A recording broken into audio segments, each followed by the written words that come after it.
റോമ 8:17. അവനോടൊപ്പം ഒരിക്കൽ മഹത്വപ്പെടേണ്ടതിന് ഇപ്പോൾ അവനോടുകൂടെ നാം പീഡ അനുഭവിക്കുന്നു. പരിശുദ്ധ പരമ ദിവ്യകാരുണ്യീശോയ്ക്ക് നേരവും ആരാധനയും സ്തുതിയും പുകഴ്ചയും ഉണ്ടായിരിക്കട്ടെ. ഈശോയെ ഹല്ലേലൂയ, ഹല്ലേലൂയ, ഹല്ലേലൂയ, ഹല്ലേലൂയ. ഈശോയെ, ഈശോയെ, ഈശോയെ, ഈശോയെ, ഈശോയെ, ഞങ്ങളങ്ങേ സ്തുതിക്കുന്നു, ആരാധിക്കുന്നു. Hallelujah, hallelujah. നന്ദി പറയുന്ന എല്ലാ അനുഗ്രഹങ്ങൾക്കും നന്ദി പറയുന്നപ്പ. Hallelujah, hallelujah. ഈശോയെ, അങ്ങയോടൊപ്പം മഹത്വത്തിൻ്റെ സിംഹാസനത്തിൽ ഞങ്ങൾ ഇരിക്കേണ്ടതിന് അങ്ങയോടൊപ്പം പീഡ അനുഭവിക്കുവാൻ ഞങ്ങളെ സഹായിക്കണമേ.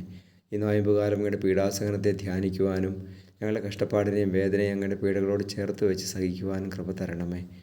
നമ്മുടെ കർത്താവ് മിശിഹായുടെ കൃപയും പിതാവായ ദൈവത്തിൻ്റെ സ്നേഹവും പരിശുദ്ധാത്മാവിൻ്റെ സഹവാസവും നിങ്ങളോടുകൂടി ഉണ്ടായിരിക്കട്ടെ, ഇപ്പോഴും എപ്പോഴും എന്നേക്കും. ആമേൻ.